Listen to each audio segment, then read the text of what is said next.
జై శ్రీరామ్. 2022 నుంచి 2026 జూన్ వరకు మొత్తం 21 ప్రెడిక్షన్స్ అనేవి ప్రూవ్ అయ్యాయి.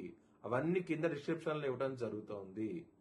ఏ యూట్యూబ్ ఛానల్లోనూ ఇన్ని ప్రెడిక్షన్స్ అనేవి ప్రూవ్ అయినవి ఏ ఛానల్ లేదు. మీరు కనుక నన్ను సంప్రదిస్తే కనుక మీ date of birth, time, place of birth నాకు ఇస్తే కనుక మీ కెరియర్ గురించి, మ్యారేజ్ గురించి, ఫ్యామిలీ గురించి, బిజినెస్ గురించి, హెల్త్ గురించి చెప్పడం జరుగుతుంది. కనుక నన్ను సంప్రదించండి. మకర రాశికి అధిపతి శని మకర రాశిలో ఉత్తరాషాఢ 2, 3, 4 పాదాలు, శ్రవణం 4 పాదాలు, ధనిష్ట 1, 2 పాదాలు ఉంటాయి. ఈ నక్షత్రం వాళ్ళందరికి నేను చెప్పే వార ఫలితాలు వర్తిస్తాయి. ఈ వారంలో మకర రాశి వారికి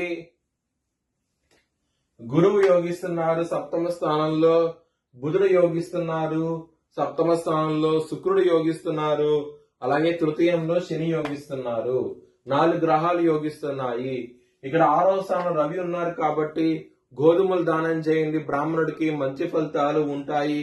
దుర్గాదేవిని ఆరాధించండి, మంచి ఫలితాలు చూస్తారు. మంగళవారం రోజు ముఖ్యమైన పనులు స్టార్ట్ చేస్తే కనుక ఖచ్చితంగా విజయం సాధిస్తారు.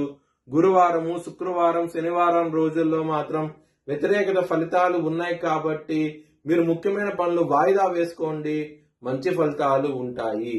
మకర రాశి వారికి కుటుంబ పరంగా సమస్యలు ఉంటాయి. కుటుంబ స్థానంలో రాహు ఉన్నారు కాబట్టి చాలా జాగ్రత్తగా ఉండండి.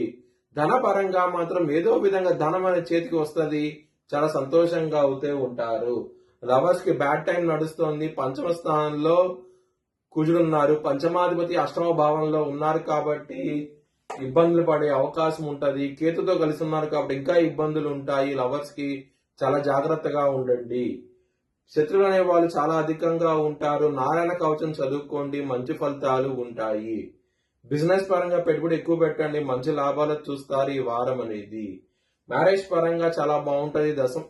సప్తమంలో గురువు ఉన్నారు కాబట్టి మంచి ఫలితాలు చూస్తారు. బలంగా ఉన్నారు కాబట్టి మీ జన్మ జాతకంలో కనుక హంస మహాపురుష యోగం ఉంటే కనుక ఖచ్చితంగా ఈ వారంలో ఖచ్చితంగా మంచి ఫలితాలు చూస్తారు, రెట్టింపు ఫలితాలు చూస్తారు, చాలా సంతోషంగా అవుతూ ఉంటారు. వృత్తిపరంగా బ్యాడ్ టైం నడుస్తోంది, చాలా జాగ్రత్తగా ఉండండి.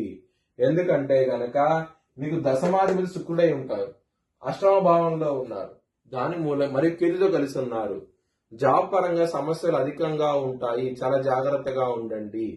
మీ భవిష్యత్ వివరాల కోసమై హెచ్ఎల్ఎన్ జ్యోతిష్యాలను సంప్రదించండి. Please like, share and subscribe my channel.